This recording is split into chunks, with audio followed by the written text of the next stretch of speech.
Aku masih ingat betul hari itu. Seperti mimpi buruk yang tak pernah pudar dari ingatanku. Namaku Lestari, seorang wanita berusia 28 tahun yang telah menikah dengan Arga selama 3 tahun. Arga adalah putra sulung dari keluarga Hartono, sebuah dinasti bisnis yang menguasai beberapa perusahaan properti dan perdagangan di kota besar ini. Keluarganya kaya raya, dengan rumah megah di kawasan elit, mobil-mobil mewah, dan pesta-pesta yang selalu menjadi sorotan media sosial. Tapi di balik gemerlap itu, ada intrik dan kepalsuan yang membuatku sering merasa seperti orang asing di rumah sendiri. Aku berasal dari latar belakang sederhana. Ayahku seorang guru sekolah dasar di desa kecil, dan ibuku penjahit rumahan. Kami hidup pas-pasan, tapi penuh kasih sayang. Ketika aku bertemu Arga di kampus, dia terpesona dengan kesederhanaanku. Aku pikir itu cinta sejati. Kami menikah dengan cepat, meski ibu mertuaku, Nyonya Sita, selalu menunjukkan ketidaksukaannya. Kamu dari mana? Keluarga petani? Bagaimana bisa cocok dengan anakku yang terbiasa dengan kemewahan? Katanya suatu hari, sambil menyeringai sinis. Aku menahan diri, berusaha menjadi menantu yang baik. Aku membersihkan rumah, memasak untuk keluarga besar, dan bahkan membantu bisnis kecil-kecilan mereka. Tapi itu tak pernah cukup. Setiap kali ada acara keluarga, aku selalu menjadi sasaran ejekan halus mereka. Hari itu adalah hari ulang tahun Nyonya Sita yang ke-60. Acara digelar di ballroom hotel bintang 5 milik keluarga mereka. Tamu-tamu undangan datang dari kalangan atas, pengusaha, politisi, dan selebriti lokal. Aku mengenakan gaun sederhana yang kubeli dari pasar malam, karena Arga tak pernah memberiku uang belanja yang cukup. Kamu kan biasa pakai yang murah, katanya suatu kali. Sementara saudara-saudara iparku memamerkan gaun desainer impor, aku berdiri di sudut ruangan, berusaha tersenyum. Suasana semakin ramai ketika makan malam dimulai. Meja panjang dipenuhi hidangan mewah, steak impor, caviar, dan anggur mahal. Arga duduk di sebelahku, tapi matanya sering melirik ke arah sepupunya, seorang model cantik bernama Rina. Aku sudah curiga sejak lama, tapi aku diam saja. Nyonya Sita berdiri untuk memberikan pidato. Terima kasih kepada keluarga besar Hartono yang selalu mendukungku. Khususnya Arga, putraku yang hebat, yang sayangnya terjebak dengan istri yang biasa saja. Tawa pecah di ruangan itu. Aku merasa wajahku memanas, tapi aku tetap tersenyum. Setelah pidato, tiba-tiba Arga berdiri. Matanya dingin, tak seperti biasa. Ibu, saudara-saudara, hari ini aku punya pengumuman penting. Suaranya tegas, membuat semua orang diam.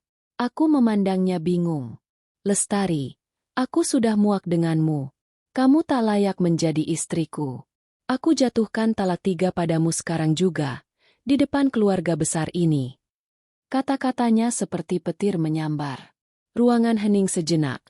Lalu tawa meledak dari Nyonya Sita. Akhirnya, aku sudah bilang dari dulu, anakku, dia tak pantas untukmu, katanya sambil menepuk bahu Arga. Keluarga besar ikut tertawa. Paman-paman dan bibi-bibi yang biasanya pura-pura ramah kini menunjukkan wajah asli mereka. Lihat dia, seperti pengemis di pesta ini, kata salah seorang bibi. Pulanglah ke desamu, Lestari. Jangan malu-maluin keluarga Hartono lagi. Tambah yang lain. Aku berdiri di sana. Tubuhku gemetar. Air mata mengalir tanpa bisa kutahan. Arga bahkan tak memandangku lagi. Langsung duduk dan minum anggur seolah tak ada apa-apa. Aku merasa hancur. 3 tahun pernikahan kami berakhir begitu saja. Di depan orang banyak. Talak 3. Artinya tak ada jalan kembali.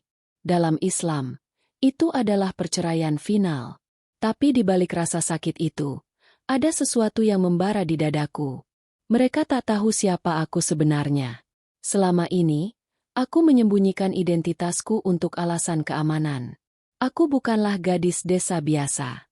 Ayahku bukan guru biasa. Dia adalah pewaris rahasia dari keluarga konglomerat yang hilang jejak karena konflik bisnis di masa lalu. Aku adalah Lestari Wijaya, pewaris tunggal Wijaya Group, perusahaan multinasional yang menguasai sektor energi dan teknologi di Asia Tenggara. Dulu, ketika aku kecil, keluargaku terlibat dalam skandal besar. Ayah dan ibu memutuskan untuk menyembunyikan identitas kami, hidup sederhana di desa untuk menghindari ancaman dari musuh bisnis. Aku dididik secara diam-diam oleh tutor terbaik, belajar bisnis dan strategi dari balik layar. Wijaya Group dikelola oleh tim fidusia yang setia, menunggu saat aku siap mengambil alih. Arga dan keluarganya tak pernah tahu. Mereka mengira aku miskin dan tak berdaya. Saat aku berjalan keluar dari ballroom itu, dengan tas kecil berisi pakaian ganti, tawa mereka masih bergema di telingaku. Sopir keluarga bahkan tak mau mengantarku pulang. Aku berjalan di pinggir jalan. Hujan mulai turun, membasahi gaunku. Tapi di dalam hati, aku bersumpah, mereka akan menyesal. Aku akan bangkit, mengungkap siapa aku sebenarnya, dan membuat mereka bersujud meminta ampun. Malam itu, aku menelepon nomor rahasia yang selama ini kusimpan. Pak Budi, ini Lestari. Saatnya aku kembali.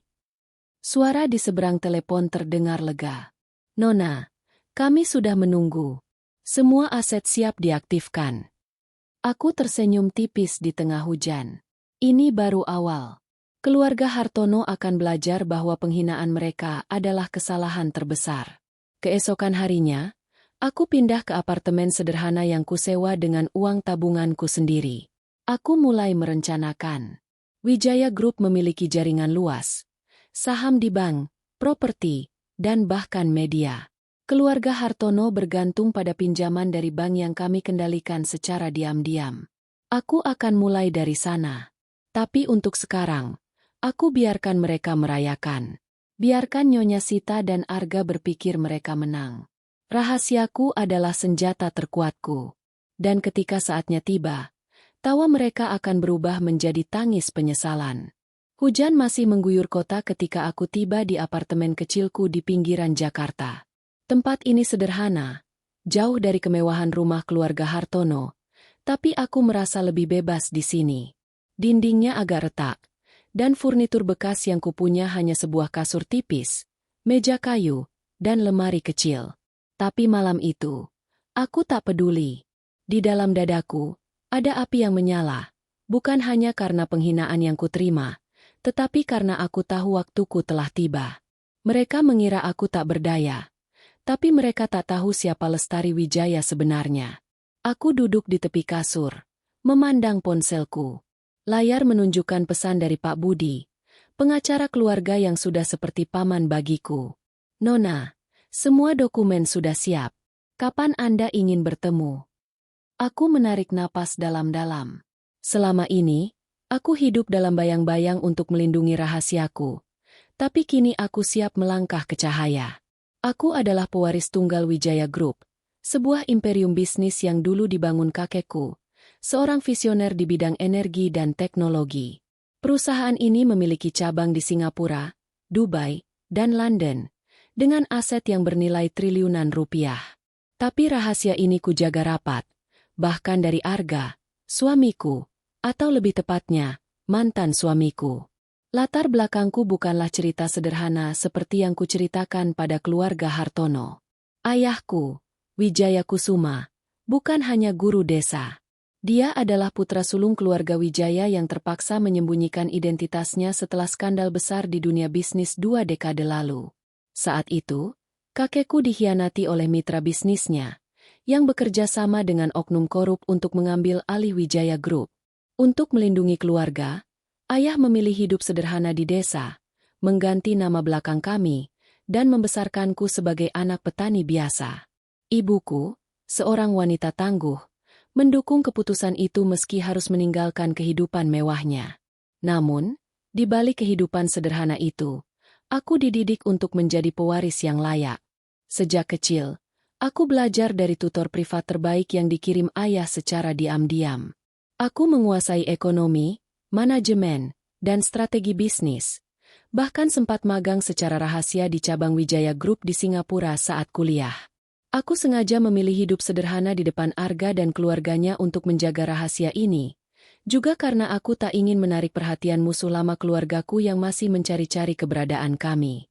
Malam itu, aku membuka laptopku dan menghubungi Pak Budi melalui panggilan video. Wajahnya yang sudah berubah muncul di layar. Penuh kehangatan tapi juga penuh kewaspadaan. Nona Lestari, apakah Anda yakin ingin mengaktifkan kembali kendali atas Wijaya Group? Ini akan mengubah segalanya, katanya dengan nada serius. Aku mengangguk. Sudah waktunya, Pak. Saya sudah terlalu lama bersembunyi. Keluarga Hartono harus tahu siapa yang mereka hina. Pak Budi menjelaskan situasi terkini. Wijaya Group dikelola oleh Dewan Fidusia yang setia kepada keluargaku. Mereka menjalankan perusahaan tanpa mengungkap identitasku sebagai pemilik sah. Aset kami termasuk saham mayoritas di beberapa bank besar, perusahaan energi terbarukan, dan bahkan media nasional. Yang paling menarik, keluarga Hartono ternyata bergantung pada pinjaman besar dari salah satu bank yang kami kendalikan. Mereka tidak tahu bahwa bank itu milik kita, kata Pak Budi sambil tersenyum kecil. Jika Anda ingin, kita bisa mulai dari sana. Aku tersenyum tipis. Belum, Pak. Biarkan mereka menikmati kemenangan mereka sebentar. Saya ingin mereka merasa aman sebelum semuanya runtuh. Tapi di dalam hati, aku berjuang dengan diri sendiri. Bagian dari diriku ingin menghancurkan keluarga Hartono secepat mungkin, terutama Nyonya Sita, yang selalu memandangku seolah aku sampah. Tapi bagian lain dari diriku, yang dididik ayah untuk berpikir strategis, tahu bahwa balas dendam terbaik bukanlah ledakan amarah, melainkan kehancuran yang perlahan dan terencana. Aku teringat perkataan ayah dulu. Lestari, kekuatan sejati bukan tentang seberapa keras kamu memukul, tapi seberapa cerdas kamu bermain. Aku tak ingin menjadi monster seperti mereka. Aku ingin mereka belajar dari kesalahan mereka, tapi dengan cara yang membuat mereka tak pernah melupakanku. Pagi harinya, aku pergi ke sebuah kafe kecil di pusat kota untuk bertemu seseorang dari masa laluku. Raka, sahabatku sejak kuliah. Raka adalah pengusaha sukses yang tahu sedikit tentang rahasiaku. Dia satu-satunya orang di luar keluarga yang kupercayai. Ketika aku masuk ke kafe, Raka sudah menunggu dengan senyum lebar. Lestari, akhirnya kamu keluar dari sarang. Aku dengar apa yang terjadi. Arga itu bodoh sekali melepasmu, katanya sambil menyerahkan secawan kopi. Aku tertawa kecil, tapi pahit. Bukan cuma Arga, Raka, seluruh keluarganya. Mereka pikir aku tak punya apa-apa. Raka memandangku dengan mata penuh pengertian. Mereka tidak tahu siapa mereka hadapi. Jadi, apa rencanamu? Aku menyeruput kopi, merasakan hangatnya menenangkan sarafku. Aku akan kembali sebagai Lestari Wijaya. Tapi aku perlu bantuanmu untuk memulai. Bisnisku butuh wajah baru. Seseorang yang bisa mewakili Wijaya Group di depan umum tanpa mengungkap identitasku dulu. Raka mengangguk. Aku punya koneksi di media dan beberapa investor besar. Kita bisa mulai dengan gerakan kecil, seperti mengambil alih proyek yang dulu diincar keluarga Hartono. Aku dengar mereka sedang berusaha mendapatkan kontrak besar dengan pemerintah untuk proyek properti. Aku tersenyum. Bagus. Kita akan ambil kontrak itu dari tangan mereka. Di dalam hati, aku tahu ini bukan hanya soal bisnis. Ini tentang keadilan. Nyonya Sita, Arga, dan keluarga Hartono telah menghinaku di depan umum. Sekarang, giliranku untuk menunjukkan bahwa aku bukan gadis desa yang mereka pikirkan. Aku adalah Lestari Wijaya, dan mereka akan segera tahu apa artinya menantangku. Malam itu, aku berdiri di balkon apartemenku, memandang lampu-lampu kota yang berkelap-kelip. Aku merasa seperti prajurit yang bersiap untuk perang. Rahasiaku adalah senjataku, dan aku akan menggunakannya dengan cerdas. Keluarga Hartono mungkin menertawakanku sekarang, tapi tak lama lagi, mereka akan memohon padaku untuk mengampuni mereka. Pagi itu, sinar matahari menyelinap melalui jendela apartemenku yang sederhana, tapi aku tak merasakan kehangatannya. Pikiranku masih dipenuhi oleh tawa Nyonya Sita dan sorot mata dingin Arga saat ia menjatuhkan talak 3 di depan keluarga besar mereka. Aku berdiri di depan cermin kecil yang retak di sudutnya, memandang wajahku sendiri. Mataku merah karena menangis semalaman. Tapi di balik itu, ada tekad yang semakin kuat. Mereka mengira aku hancur. Tapi mereka salah. Ini bukan akhir, melainkan awal dari kebangkitanku. Setelah kejadian memalukan di pesta ulang tahun Nyonya Sita, keluarga Hartono tak membuang waktu untuk mengusirku. Ambil barang-barangmu dan pergi dari sini sebelum malam, kata Nyonya Sita dengan nada penuh kemenangan saat aku mengemasi pakaianku di kamar tamu rumah megah mereka. Aku tak melawan, hanya mengangguk dan membawa tas kecilku keluar. Saudara-saudara iparku, termasuk Rina, sepupu Arga yang selalu memandangku dengan jijik, berdiri di ruang tamu, berbisik dan terkikik. Lihat, dia benar-benar seperti pengemis sekarang, kata Rina sambil menyeringai. Aku menahan diri untuk tidak menoleh. Biarkan mereka menikmati momen ini, pikirku. Waktuku akan tiba. Di luar, hujan gerimis menyambutku. Sopir keluarga yang biasanya mengantarku ke pasar menolak mengemudi. Maaf, Bu, perintah Nyonya, katanya sambil menunduk. Meski aku tahu dia juga menahan tawa. Aku berjalan kaki menuju halte bus. Tas kecilku basah kuyup. Tapi di dalam hati, aku tak merasa kecil. Aku tahu siapa diriku. Dan itu lebih dari cukup untuk membuatku bangkit. Sesampainya di apartemen, aku segera menghubungi Pak Budi lagi. Nona Lestari, apa langkah selanjutnya? Tanyanya melalui telepon. Suaranya penuh keyakinan. Seolah dia sudah lama menunggu momen ini. Saya ingin semua aset Wijaya Group diaktifkan kembali di bawah kendaliku, kataku tegas. Mulai dari saham di bank, properti, dan media. Saya juga ingin laporan lengkap tentang keuangan keluarga Hartono. Mereka bergantung pada pinjaman, bukan? Pak Budi terkekeh. Benar sekali, Nona. Bisnis properti mereka sedang goyah. Dan pinjaman dari Bank Sentral Asia adalah penyelamat utama mereka. Kebetulan, kita punya saham mayoritas di bank itu. Aku tersenyum. Ini adalah titik awal yang sempurna. Keluarga Hartono mengira mereka tak tersentuh karena kekayaan dan koneksi mereka. Tapi mereka tak tahu bahwa aku memegang kartu as. Wijaya Group bukan hanya perusahaan besar. Kami memiliki jaringan yang luas, termasuk koneksi dengan pejabat tinggi dan pengusaha internasional. Selama ini, aku membiarkan tim fidusia menjalankan semuanya dari balik layar. Tapi sekarang saatnya aku mengambil alih. Hari berikutnya, aku bertemu dengan Raka di kantornya yang modern di kawasan SCBD. Raka adalah pengusaha teknologi yang sedang naik daun, dengan startupnya yang baru saja mendapat pendanaan miliaran rupiah. Tapi yang membuatku mempercayainya adalah kejujurannya. Dia tahu sebagian rahasiaku sejak kami kuliah bersama, meski aku tak pernah menceritakan semuanya. Lestari, kamu yakin mau main besar sekarang? Tanyanya sambil bersandar di kursi kulitnya. Matanya penuh kekhawatiran, tapi juga antusiasme. Aku tak punya pilihan, Raka. Mereka menghinaku di depan semua orang. Aku akan membuat mereka menyesal, jawabku. Raka mengangguk. Baiklah. Aku punya koneksi dengan beberapa investor yang bisa membantu memperkuat posisimu. Tapi kalau kamu mau menghantam keluarga Hartono, kamu harus hati-hati.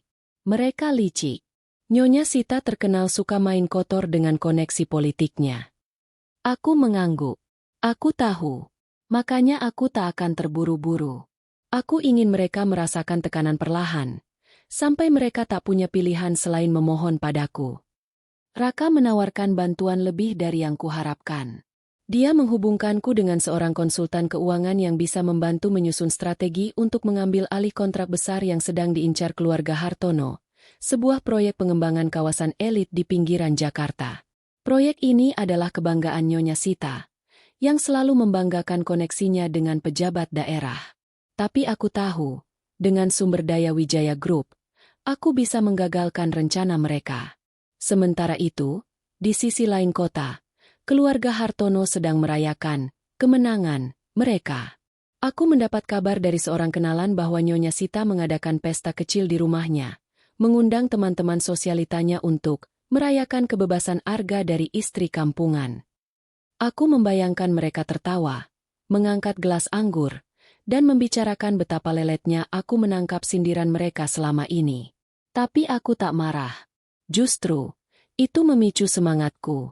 Malam itu, aku duduk di meja kecilku, meneliti dokumen-dokumen yang dikirim Pak Budi. Laporan keuangan keluarga Hartono menunjukkan bahwa bisnis properti mereka sedang bermasalah. Pinjaman besar dari Bank Sentral Asia adalah penopang utama mereka, tapi bunga yang menumpuk mulai menggerogoti keuntungan. Aku tersenyum membaca angka-angka itu. Mereka pikir aku tak punya apa-apa, gumamku. Tapi mereka lupa, aku punya segalanya. Aku mulai menyusun rencana. Langkah pertama adalah menekan bank untuk memperketat pinjaman mereka. Dengan saham mayoritas yang dimiliki Wijaya Group, aku bisa memengaruhi keputusan bank tanpa mereka tahu siapa di baliknya. Langkah kedua adalah mempersiapkan penampilan pertamaku sebagai Lestari Wijaya, pewaris sejati. Aku tahu ada acara amal besar minggu depan, di mana keluarga Hartono pasti hadir untuk memamerkan status mereka. Aku akan muncul di sana, bukan sebagai Lestari yang mereka hina, tapi sebagai seseorang yang mereka tak pernah duga. Sebelum tidur, aku membuka laci kecil dan mengambil foto lama keluargaku. Ayah dan ibu tersenyum di sana, di depan rumah sederhana kami di desa. Ayah, ibu, aku akan membuat kalian bangga, bisikku. Aku bukan lagi gadis yang menunduk saat dihina. Aku adalah Lestari Wijaya, dan dunia akan segera tahu itu. Langit Jakarta malam itu berkilau dengan gemerlap lampu kota, tapi di dalam apartemen kecilku, pikiranku jauh lebih terang dari itu. Aku duduk di meja kayu sederhana, dikelilingi dokumen-dokumen keuangan dan laporan yang dikirim Pak Budi. Di depanku, laptop menampilkan struktur bisnis keluarga Hartono, yang ternyata rapuh seperti istana pasir. Bisnis properti mereka, yang selalu dibanggakan Nyonya Sita, bergantung pada pinjaman besar dari Bank Sentral Asia, bank yang saham mayoritasnya dikuasai Wijaya Group secara diam-diam. Aku tersenyum kecil. Ini adalah titik lemah mereka, dan aku akan memanfaatkannya. Aku tahu balas dendam bukanlah jawaban terbaik, tapi rasa sakit dari penghinaan di pesta ulang tahun Nyonya Sita masih membakar hatiku. Tawa mereka, sorot mata merendahkan, dan kata-kata arga saat menjatuhkan talak 3 di depan keluarga besar. Semuanya terasa seperti pisau yang terus menusuk. Tapi aku bukan Lestari yang lemah lagi. Aku adalah pewaris Wijaya Group, dan aku akan membuat mereka membayar dengan cara yang cerdas, bukan dengan amarah buta. Pagi itu, aku bertemu kembali dengan Raka di kantornya. Ruangan modern dengan jendela kaca besar menghadap ke Cakrawala Jakarta membuatku merasa seperti berada di dunia baru. Raka, dengan kemeja kasual dan senyum khasnya, menyambutku dengan antusias. Lestari, aku sudah hubungi beberapa orang. Proyek properti yang diincar keluarga Hartono itu besar. Kontrak dengan pemerintah untuk membangun kawasan elit di pinggiran kota. Mereka yakin akan menang karena koneksi Nyonya Sita dengan pejabat daerah. Katanya sambil menyerahkan setumpuk dokumen. Aku meneliti dokumen itu. Proyek ini bernilai ratusan miliar, dan keluarga Hartono sudah menginvestasikan banyak sumber daya untuk memenangkan tender. Mereka terlalu percaya diri, kataku. Kita akan ambil proyek ini dari tangan mereka. Wijaya Group punya cukup modal dan reputasi untuk bersaing. Raka mengangguk. Aku setuju, tapi kita harus hati-hati. Nyonya Sita terkenal licik. Dia pasti punya rencana cadangan. Aku tahu Raka benar. Nyonya Sita bukan hanya ibu mertua yang suka merendahkan. Dia adalah dalang di balik kesuksesan keluarga Hartono. Dia pandai memanipulasi koneksi politik dan media untuk keuntungannya. Tapi aku punya keunggulan yang dia tak tahu. Wijaya Group memiliki saham di beberapa media nasional dan koneksi dengan pejabat tinggi yang jauh lebih kuat. Aku meminta Raka untuk mengatur pertemuan dengan salah satu kontakku, seorang pejabat senior di kementerian yang berutang budi pada keluargaku sejak lama. Selain itu, aku mulai menjalankan langkah pertama untuk melemahkan keluarga Hartono. Aku menghubungi Pak Budi dan memintanya untuk mengarahkan Dewan Direksi Bank Sentral Asia agar memperketat syarat pinjaman keluarga Hartono. Jangan terlalu mencolok, Pak. Buat mereka merasa tekanan, tapi belum tahu dari mana asalnya, kataku. Pak Budi terkekeh di telepon. Nona, Anda benar-benar anak Bapak Wijaya. Strategis dan sabun sekali. Hari-hari berikutnya, aku bekerja tanpa lelah. Aku menghadiri rapat virtual dengan tim Wijaya Group, memastikan semua aset perusahaan siap untuk diaktifkan. Aku juga mulai merancang penampilan pertamaku di depan publik sebagai Lestari Wijaya, pewaris sejati. Ada acara amal besar minggu depan, diadakan oleh sebuah yayasan ternama yang sering dihadiri kalangan elit, termasuk keluarga Hartono. Aku akan muncul di sana, bukan sebagai mantan menantu yang mereka hina, tapi sebagai CEO Wijaya Group yang misterius dan berpengaruh. Aku menghubungi seorang desainer ternama yang pernah bekerja dengan ibuku dulu. Bu Anita, saya butuh gaun yang membuat semua orang tak bisa mengalihkan pandangan, kataku. Bu Anita, yang tahu rahasia keluargaku, tersenyum di telepon. Nona Lestari, saya sudah menunggu hari ini. Saya akan buatkan gaun yang membuat Anda terlihat seperti ratu. Aku juga memesan perhiasan sederhana tapi elegan. Sesuatu yang mencerminkan kekuatanku tanpa berlebihan.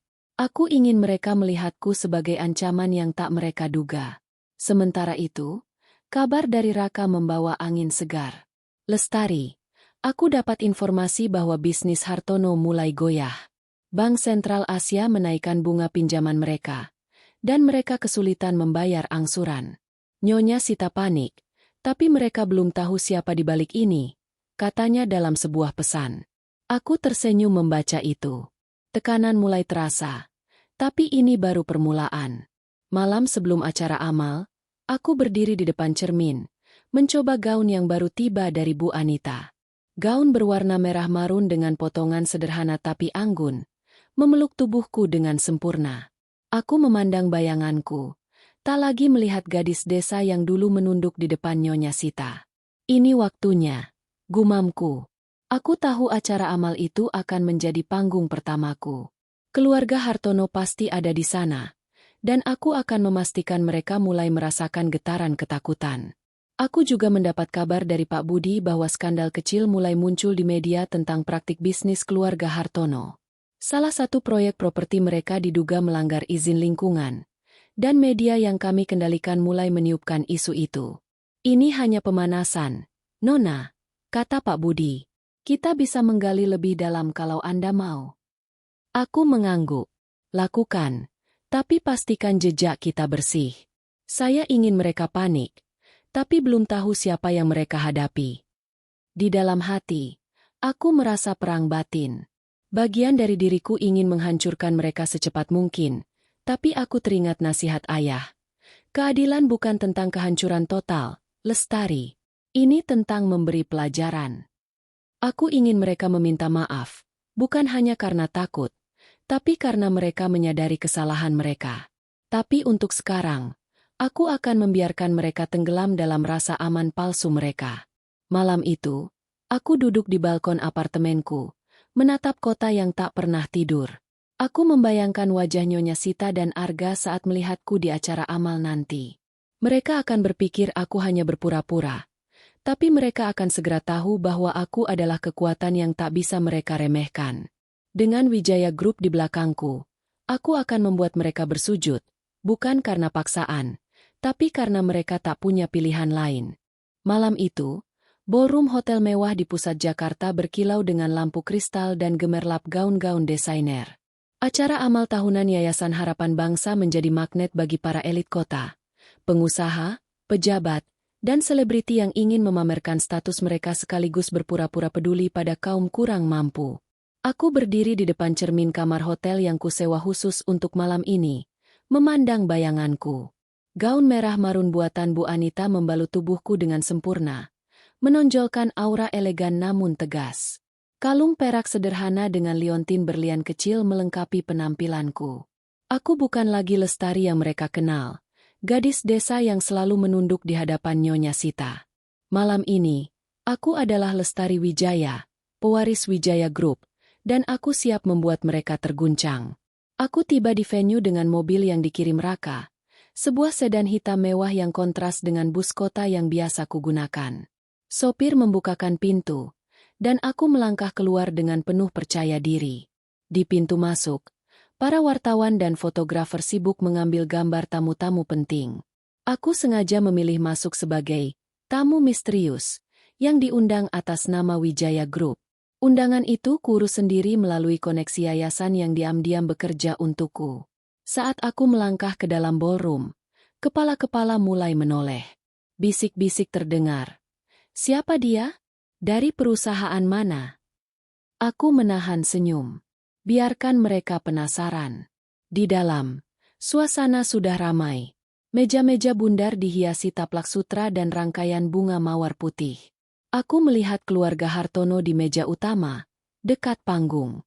Nyonya Sita, dengan gaun hijau zamrud yang mencolok, sedang tertawa bersama seorang pejabat daerah. Arga duduk di sampingnya. Tampak bosan tapi tetap memainkan peran sebagai putra kesayangan. Rina, sepupu Arga, juga ada di sana, memamerkan gaun ketatnya sambil menggoda seorang pengusaha tua di sebelahnya. Mereka belum melihatku, dan aku ingin menjaga kejutan itu sebentar lagi. Aku mengambil segelas jus dari pelayan yang lewat dan berjalan perlahan ke arah meja yang disediakan untukku, tepat di sisi berlawanan dari keluarga Hartono. Raka sudah menunggu di sana, mengenakan setelan jas hitam yang membuatnya terlihat seperti aktor Hollywood. Kamu terlihat luar biasa, Lestari, katanya sambil tersenyum lebar. Siap membuat mereka panik. Aku mengangguk. Lebih dari siap. Acara dimulai dengan pidato dari ketua yayasan. Lalu lelang amal untuk proyek pendidikan anak-anak kurang mampu. Aku menunggu momen yang tepat. Ketika lelang mencapai item utama, sebuah lukisan langka senilai miliaran rupiah, aku mengangkat tangan. 3 miliar. Kataku dengan suara tenang tapi jelas. Ruangan hening sejenak. Mata semua orang tertuju padaku. Pembawa acara tersenyum lebar. 3 miliar dari tamu terhormat di meja nomor 7. Ada yang lebih tinggi. Aku melihat Nyonya Sita menoleh. Alisnya terangkat. Dia berbisik pada Arga, yang kini menatapku dengan mata menyipit. Aku tahu mereka mulai curiga. Tapi wajahku yang sedikit berbeda dengan riasan profesional dan gaya rambut baru membuat mereka ragu. 4 miliar, terdengar suara Nyonya Sita, yang jelas tak ingin kalah. Aku tersenyum tipis dan mengangkat tangan lagi. 5 miliar. Bisik-bisik di ruangan semakin keras. Siapa dia? Tanya seseorang di meja sebelah. Lelang berakhir dengan tawaran terakhirku sebesar 7 miliar. Dan lukisan itu menjadi milikku. Orang-orang berpikir begitu. Sebenarnya, lukisan itu akan disumbangkan kembali ke yayasan atas nama Wijaya Group. Tapi malam ini adalah tentang membuat pernyataan. Ketika pembawa acara mengumumkan bahwa donasi tersebut datang dari CEO Wijaya Group yang baru, ruangan dipenuhi tepuk tangan. Aku berdiri, tersenyum, dan melambaikan tangan dengan anggun. Sorot lampu sorot mengikuti gerakanku. Dan aku bisa merasakan pandangan keluarga Hartono membakar. Nyonya Sita tampak pucat. Arga berdiri dari kursinya. Wajahnya penuh kebingungan. Rina berbisik keras. Itu Lestari, bukan? Tapi bagaimana mungkin? Aku berjalan menuju panggung untuk memberikan pidato singkat atas nama donatur. Seperti yang diminta panitia. Terima kasih atas kesempatan ini, kataku. Suaraku menggema melalui mikrofon. Wijaya Group bangga mendukung pendidikan anak-anak Indonesia. Kami percaya, setiap orang berhak mendapat kesempatan, tidak peduli dari mana asalnya. Aku sengaja menekankan kata terakhir, menatap langsung ke arah meja keluarga Hartono. Nyonya Sita menunduk. Tangannya mencengkeram gelas anggurnya. Setelah pidato, aku kembali ke meja. Arga tiba-tiba mendekat. Wajahnya campuran antara kaget dan pura-pura ramah. Lestari? Apa ini kamu? Bagaimana kamu bisa jadi CEO Wijaya Group? Suaranya bergetar. Tapi ada nada manipulatif yang kukenali. Dia pikir dia bisa memanfaatkanku lagi. Aku tersenyum dingin. Arga, kamu tak pernah benar-benar mengenalku, bukan? Nikmati malam ini. Kita akan bicara lain waktu. Aku berbalik, meninggalkannya berdiri dengan mulut terbuka. Raka, yang menyaksikan dari kejauhan, terkekeh saat aku kembali ke meja. Kamu baru saja membuat mereka kehilangan kata-kata. Nyonya Sita terlihat seperti ingin menelan gelasnya sendiri. Aku tertawa kecil. Ini baru awal, Raka. Mereka belum tahu apa yang akan menimpa mereka. Di sisi lain ballroom, aku melihat Nyonya Sita berbisik panik dengan seorang pria yang kukenali sebagai pengacara keluarga Hartono. Mereka pasti mulai mencari tahu tentang Wijaya Group dan keterkaitanku. Tapi aku sudah selangkah di depan. Pak Budi telah memastikan bahwa identitasku sebagai pewaris Wijaya Group masih samar di mata publik, hanya diketahui oleh beberapa orang terpercaya. Untuk sekarang, aku adalah CEO misterius yang tiba-tiba muncul dengan kekuatan finansial besar. Malam itu, aku pulang dengan perasaan puas. Aku tahu keluarga Hartono sedang panik. Mereka mungkin masih meremehkanku, berpikir ini hanya keberuntungan atau permainan pura-pura. Tapi tekanan finansial yang kuberikan melalui bank dan manuver untuk merebut proyek properti mereka akan segera terasa. Aku ingin mereka merasakan ketakutan yang sama seperti yang kurasakan saat mereka menertawakanku di depan umum. Di kamar hotel, aku berdiri di depan jendela, memandang kota yang berkilau. Aku teringat kata-kata ayah, kekuatan sejati adalah ketika musuhmu tak tahu apa yang akan menimpanya. Malam ini, aku telah menanam benih ketakutan di hati keluarga Hartono. Dan aku tak sabar melihatnya tumbuh. Langit Jakarta pagi itu kelabu, seolah mencerminkan badai yang mulai mengguncang kehidupan keluarga Hartono. Aku duduk di apartemenku, menyeruput kopi sambil meneliti laporan terbaru dari Pak Budi. Tekanan finansial yang kuberikan melalui Bank Sentral Asia mulai menunjukkan hasil.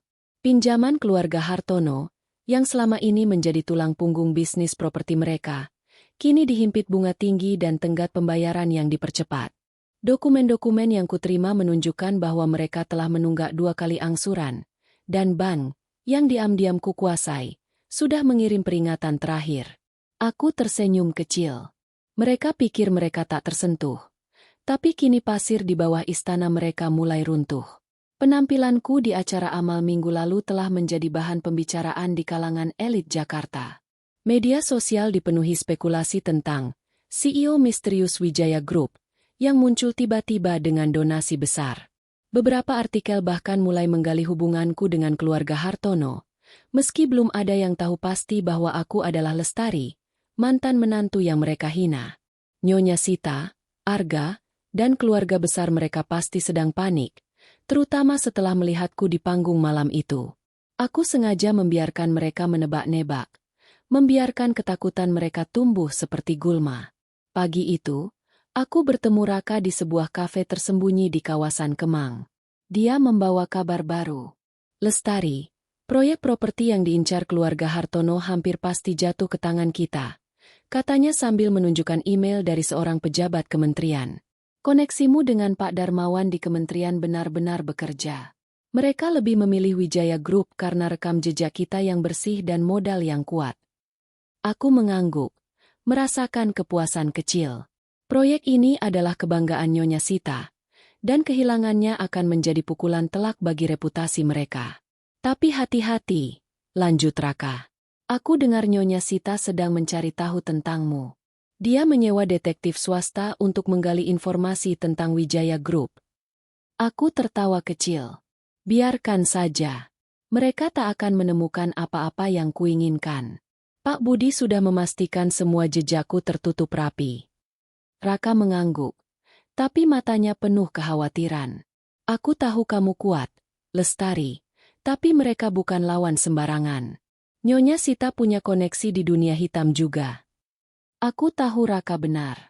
Nyonya Sita bukan hanya licik, dia juga kejam. Selama pernikahanku dengan Arga, aku pernah mendengar desas-desus bahwa dia tak segan menggunakan cara kotor untuk menghancurkan saingan bisnisnya. Tapi aku sudah siap. Wijaya Group memiliki tim keamanan yang tak kalah tangguh, dan aku telah meminta Pak Budi untuk meningkatkan pengawasan. Aku tak akan membiarkan mereka mengintimidasiku lagi. Sementara itu, di sisi lain kota, keluarga Hartono mulai merasakan tekanan yang kuberikan. Aku mendapat kabar dari seorang kenalan di lingkaran sosialita bahwa Nyonya Sita terlihat murung di sebuah acara teh sore. Dia terus mengeluh tentang masalah keuangan, kata kenalanku melalui pesan. Arga juga tampak stres. Katanya, bank tiba-tiba menolak perpanjangan pinjaman mereka. Aku bisa membayangkan wajah Nyonya Sita yang biasanya angkuh kini dipenuhi kecemasan. Arga, yang selalu bergantung pada ibunya, pasti kehilangan arah. Aku memutuskan untuk mempercepat rencana. Bersama Pak Budi, aku mengatur agar media yang kami kendalikan mulai merilis artikel-artikel kecil tentang dugaan pelanggaran bisnis keluarga Hartono. Salah satu proyek properti mereka di Bogor diduga melanggar izin lingkungan, dan aku memastikan isu ini mencuat di berita. Jangan terlalu agresif dulu, kataku pada Pak Budi. Kita hanya perlu membuat mereka panik, bukan menghancurkan mereka sepenuhnya. Belum saat ini. Pak Budi setuju. Nona, Anda benar-benar tahu cara bermain. Ini seperti catur, dan Anda sudah beberapa langkah di depan. Malam itu, aku mendapat telepon tak terduga dari Arga. Suaranya di ujung telepon terdengar putus asa. Lestari, kita perlu bicara. Apa yang terjadi di acara amal itu? Apa kamu benar-benar CEO Wijaya Group? Bagaimana ini mungkin? Aku bisa mendengar nada manipulatif di suaranya. Seperti dulu ketika dia mencoba membujukku untuk tetap menikah dengannya meski dia tak pernah benar-benar mencintaiku. Arga, kamu tak perlu tahu detailnya, jawabku dingin.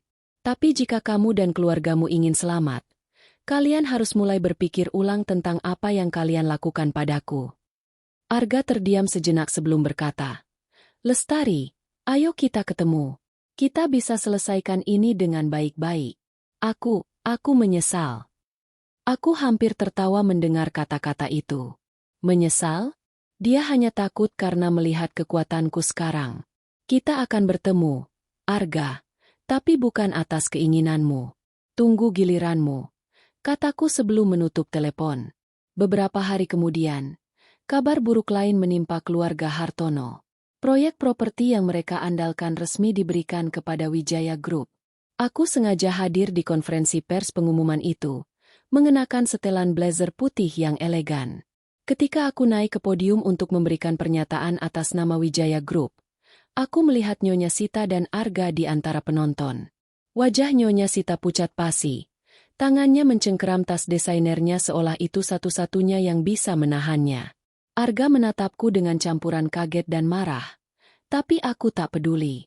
Aku berbicara dengan tenang, menjelaskan visi Wijaya Group untuk proyek tersebut, sembari menekankan pentingnya integritas dalam bisnis, sindiran halus untuk keluarga Hartono. Setelah acara, Nyonya Sita mendekatiku, didampingi pengacaranya. Lestari, apa maksud semua ini? Kamu pikir kamu bisa menghancurkan kami dengan permainanmu? Katanya dengan nada tajam, tapi aku bisa melihat ketakutan di matanya. Aku tersenyum sopan. Nyonya Sita, ini bukan permainan. Ini hanya bisnis. Tapi jika Anda ingin bicara, saya punya satu syarat. Minta maaf atas apa yang Anda lakukan di pesta ulang tahun Anda. Wajahnya memerah, tapi dia tak bisa berkata apa-apa. Dia berbalik dan pergi, meninggalkan aroma parfum mahalnya yang kini terasa hampa. Malam itu, aku duduk di apartemenku, merenungkan langkah berikutnya. Keluarga Hartono sedang terpojok, tapi aku tahu mereka tak akan menyerah begitu saja. Nyonya Sita pasti akan mencoba membalas, dan aku harus siap. Tapi untuk pertama kalinya, aku merasa benar-benar memegang kendali. Mereka yang dulu menertawakanku kini mulai gemetar, dan aku belum selesai. Langit Jakarta malam itu dipenuhi bintang. Sebuah pemandangan langka di tengah polusi kota. Aku berdiri di balkon apartemenku, menatap cakrawala yang berkilau, tapi pikiranku melayang jauh. Keberhasilanku merebut proyek properti dari keluarga Hartono dan tekanan finansial yang kuberikan melalui Bank Sentral Asia membuat mereka terpuruk. Media terus memberitakan skandal-skandal kecil tentang bisnis mereka, dan reputasi Nyonya Sita yang dulu tak tersentuh kini mulai retak. Tapi di tengah kepuasan itu, ada pergolakan di dalam dadaku. Apakah ini yang kuinginkan? Menghancurkan mereka sepenuhnya? Atau ada jalan lain yang lebih bermakna? Beberapa hari setelah konferensi pers, aku menerima telepon dari Arga lagi. Suaranya kali ini berbeda. Bukan manipulatif seperti sebelumnya, tapi penuh keputusasaan. Lestari, tolong, kita perlu bicara. Bisnis keluarga kami hancur. Ibu sakit karena stres. Aku tahu aku salah. Aku benar-benar menyesal. Aku diam sejenak, mendengar isakannya di ujung telepon.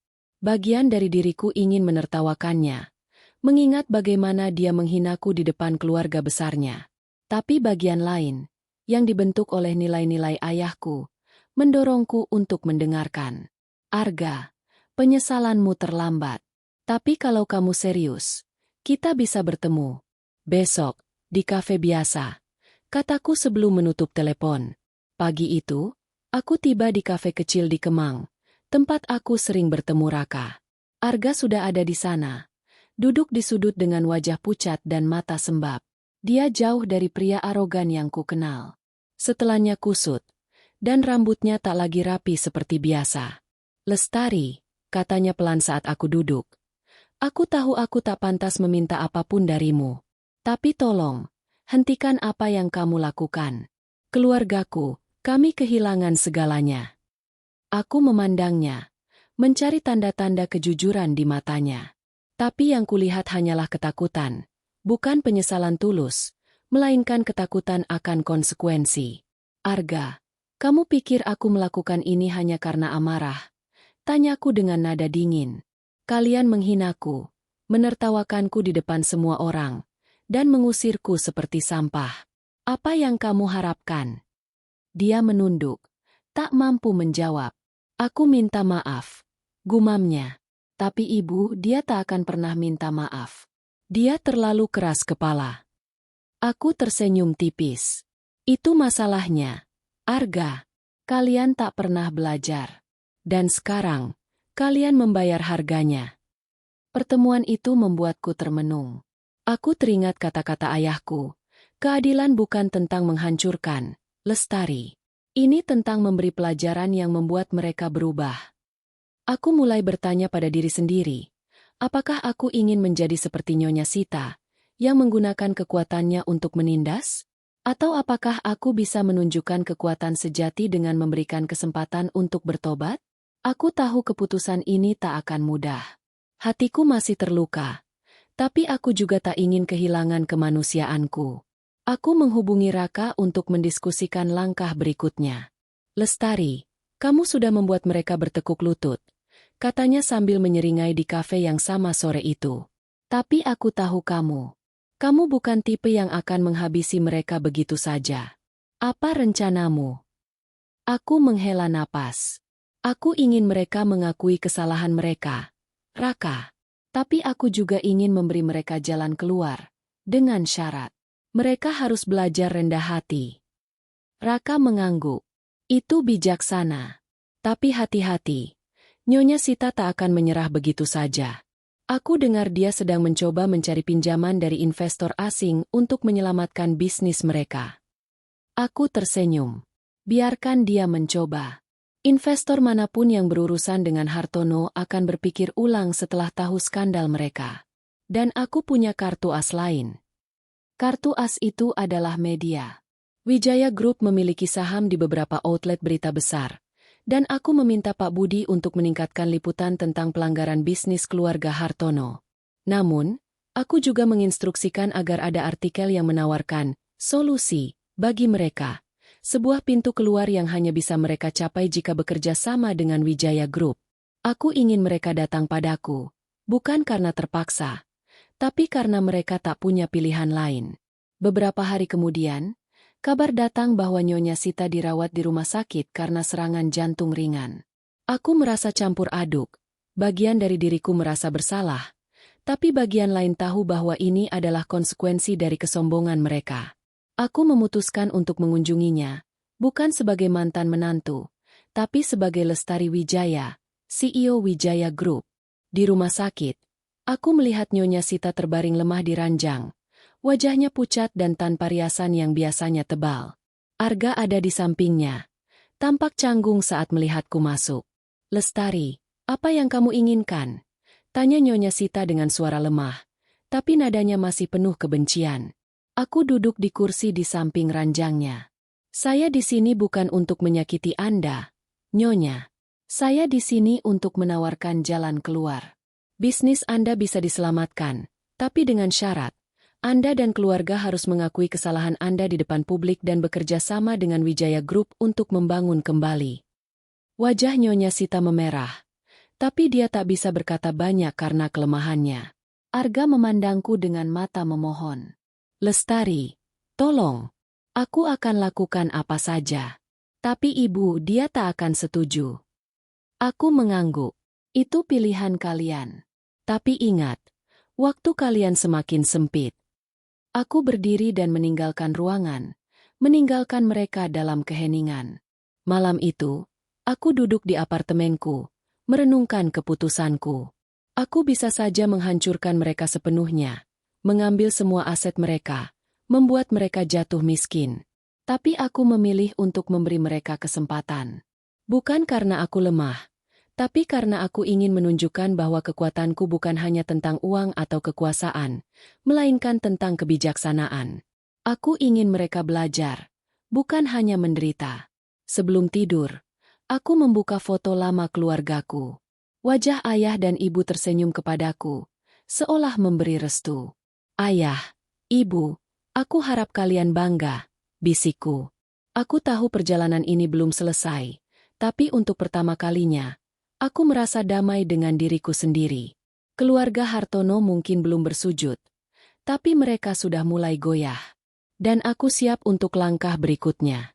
Cahaya lampu sorot di ballroom Grand Convention Center Jakarta terasa membakar, tapi aku berdiri dengan tegak, menatap ratusan tamu yang hadir di gala tahunan Asosiasi Pengusaha Indonesia. Malam ini adalah puncak dari rencanaku, panggung di mana keluarga Hartono akan menghadapi kenyataan yang telah kusiapkan dengan cermat.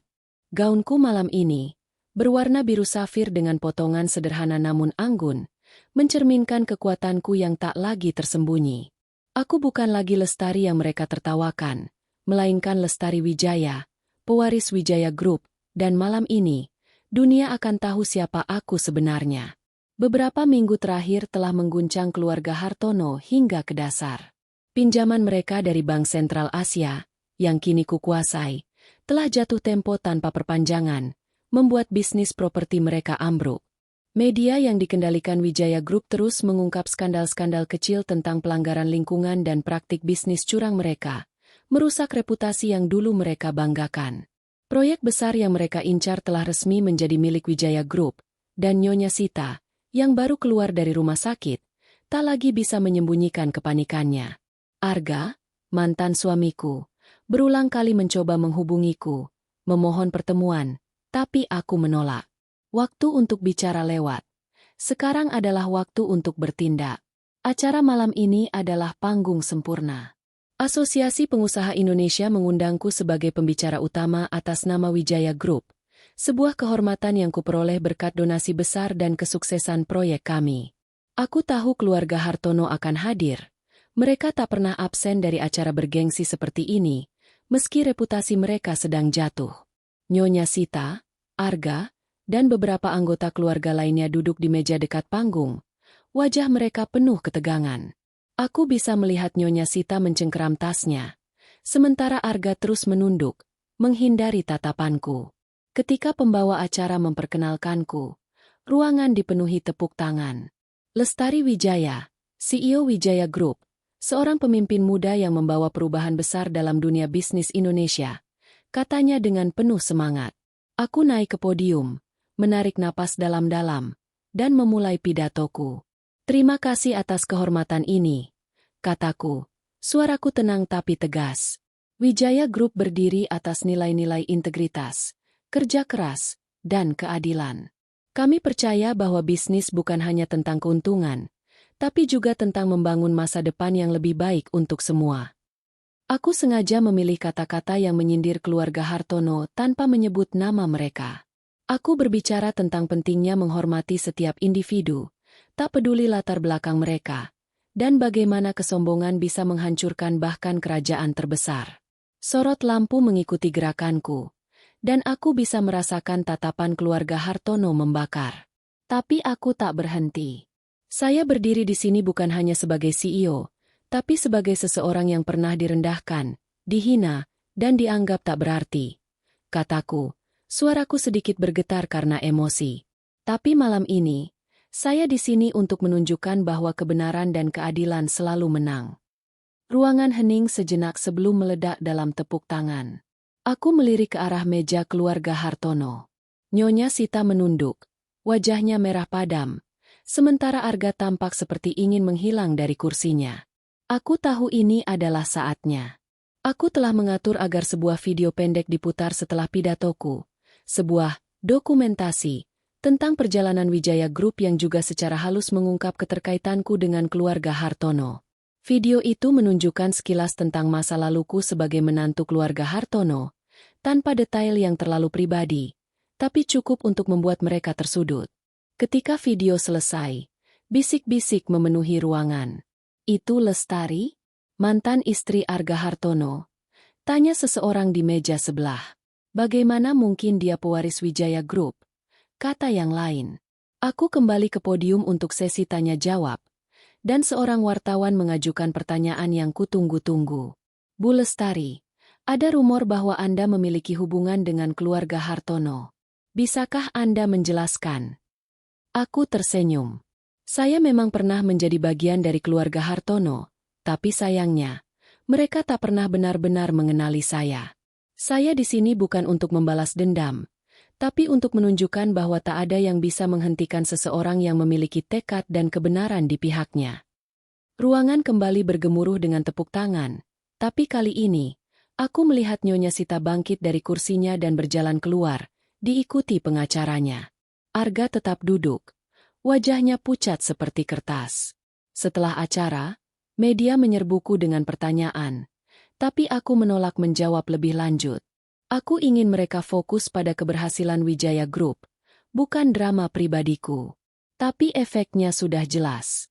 Keesokan harinya, sebuah artikel besar muncul di media nasional, menyebutkan bagaimana keluarga Hartono telah mengusir pewaris Wijaya Group dan kini menghadapi kehancuran bisnis mereka.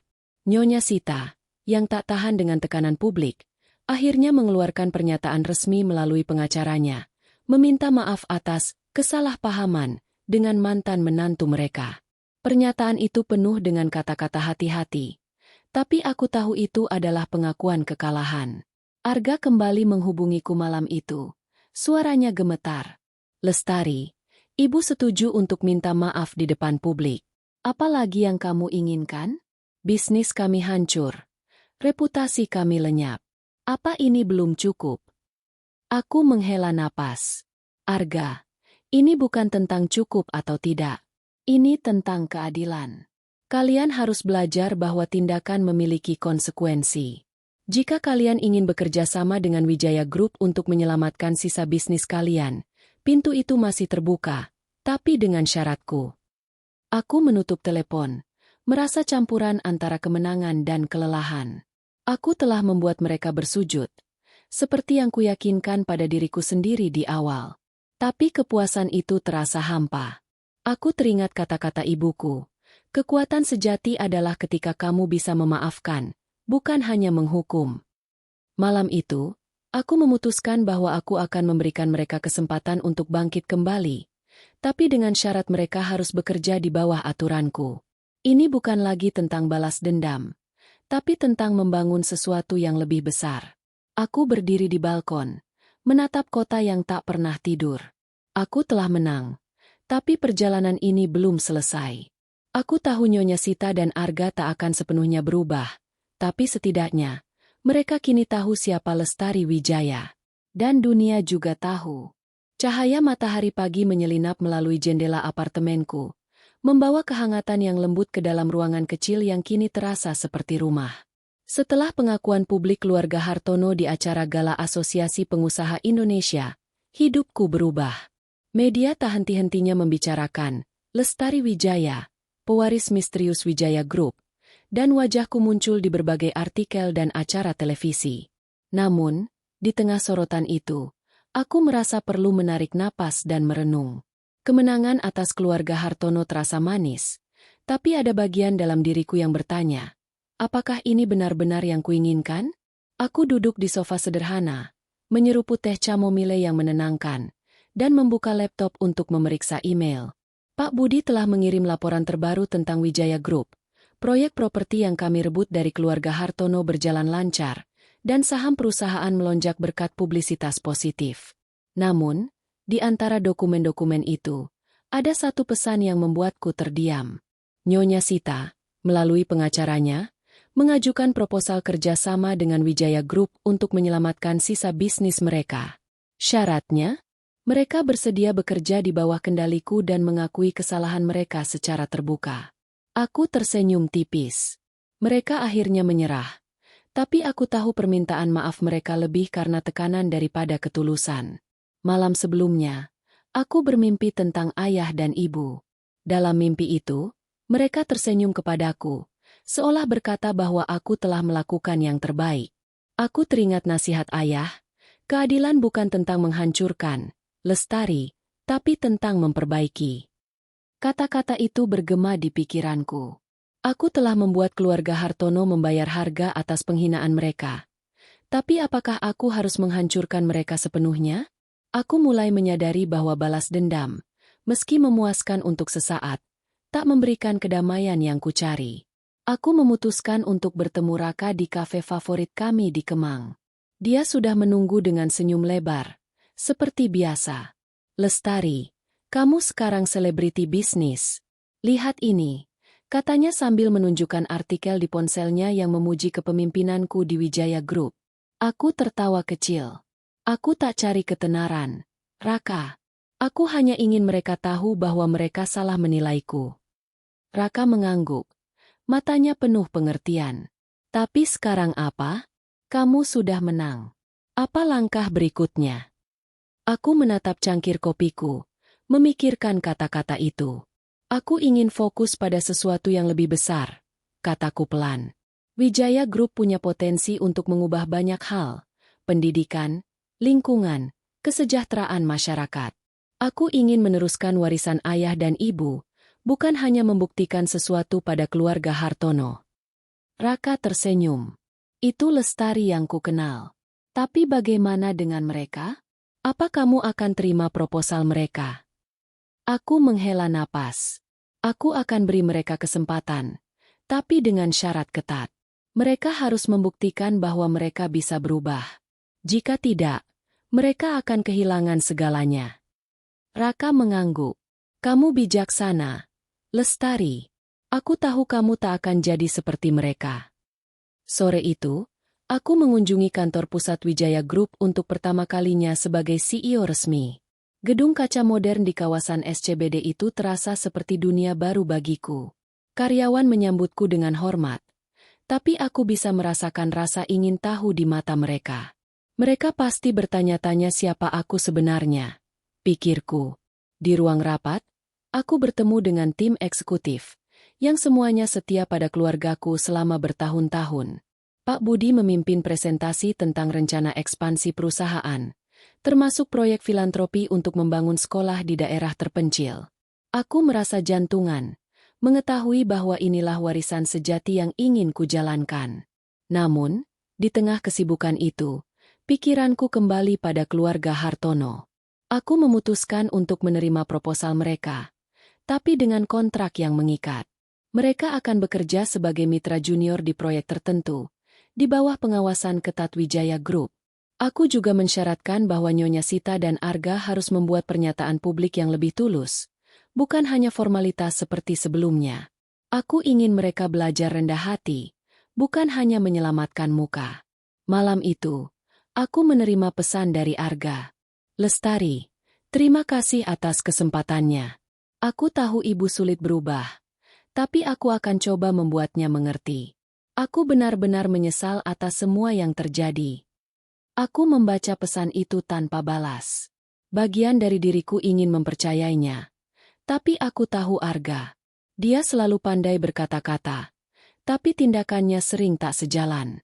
Aku memutuskan untuk memberinya kesempatan. Tapi dengan batasan yang jelas.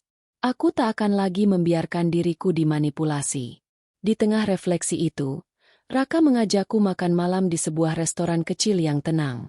Di sana, suasana terasa lebih santai, dan untuk pertama kalinya setelah sekian lama, aku merasa bisa bernapas lega. Raka bercerita tentang rencana barunya untuk startupnya, dan aku mendengarkan dengan penuh minat. Ada sesuatu dalam caranya berbicara, penuh semangat dan tulus, yang membuatku merasa nyaman. Lestari, kamu tahu, aku selalu kagum sama kamu, katanya tiba-tiba, membuatku tersipu. Kamu melewati semua ini dan tetap jadi dirimu sendiri. Aku tersenyum. Terima kasih, Raka. Tanpa dukunganmu, aku mungkin tak akan sejauh ini.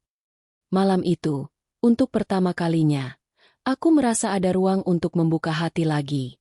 Bukan untuk Arga, yang telah mengkhianatiku, tapi mungkin untuk seseorang seperti Raka, yang selalu ada di sisiku tanpa pamrih. Namun, aku tahu aku belum siap. Aku ingin fokus pada diriku sendiri dan warisan keluargaku terlebih dahulu. Sebelum tidur, aku membuka foto lama ayah dan ibu. Wajah mereka seolah berbicara kepadaku, mengingatkanku untuk tetap setia pada nilai-nilai yang mereka ajarkan. Aku telah memaafkan keluarga Hartono, bukan karena mereka pantas, tapi karena aku ingin bebas dari beban dendam. Kedamaian batin yang kurasakan malam itu lebih berharga daripada kemenangan apapun.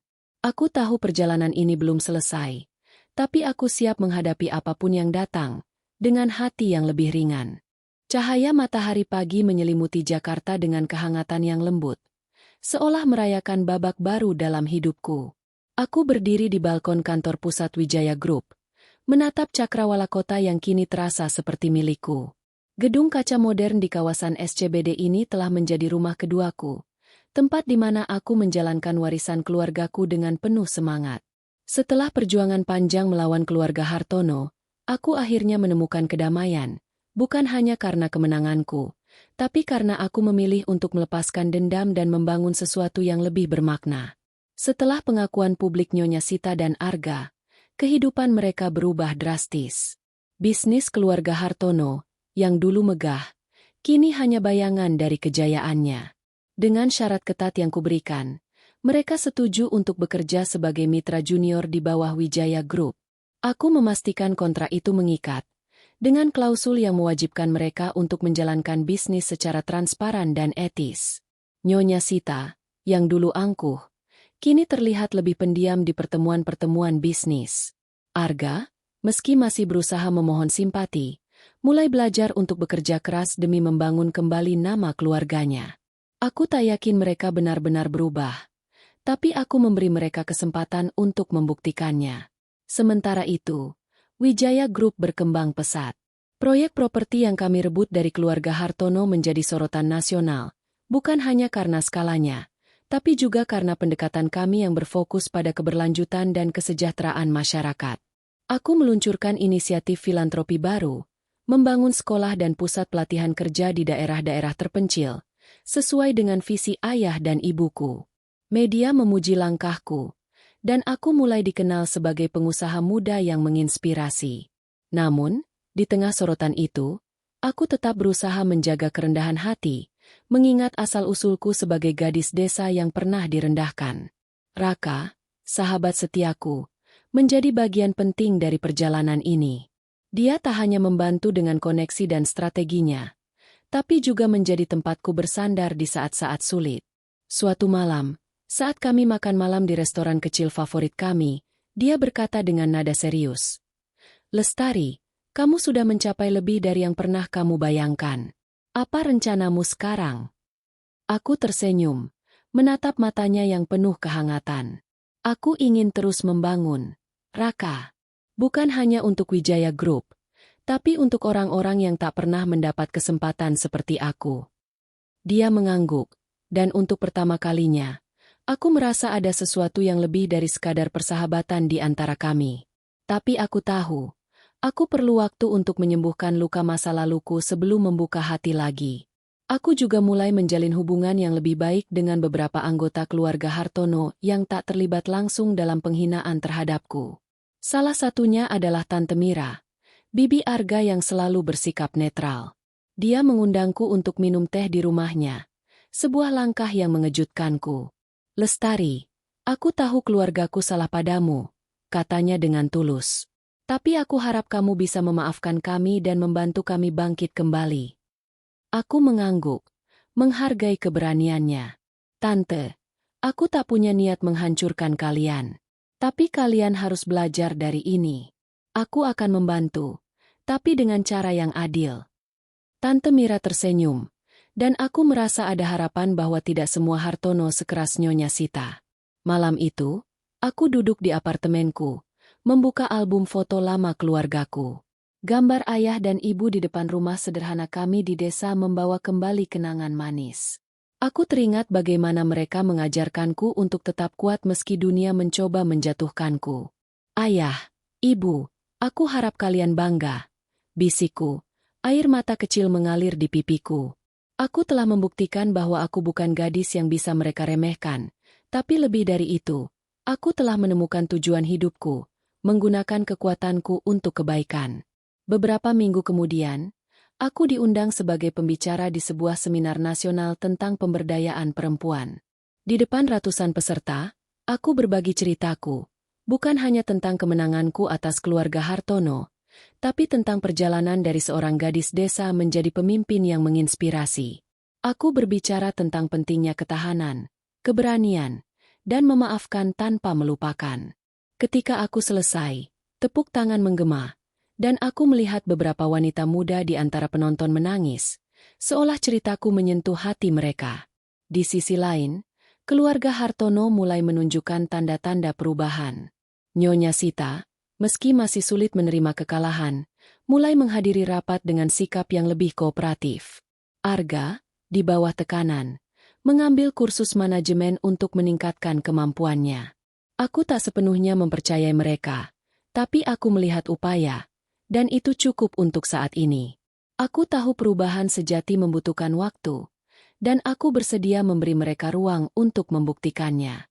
Hari itu, aku berdiri di depan cermin, mengenakan blazer sederhana yang mencerminkan diriku yang baru, kuat, bijaksana, dan penuh harapan. Aku telah bangkit dari penghinaan, bukan dengan membalas dendam, tapi dengan membuktikan bahwa aku lebih besar dari kebencian mereka. Aku adalah Lestari Wijaya, dan dunia kini tahu apa yang mampu kulakukan. Sebelum menutup hari, aku menulis di jurnal pribadiku, kekuatan sejati bukan tentang membuat orang lain bersujud, tapi tentang mengangkat mereka yang layak dan membangun dunia yang lebih baik. Aku menutup jurnal itu, tersenyum, dan melangkah ke depan, siap untuk babak baru dalam hidupku.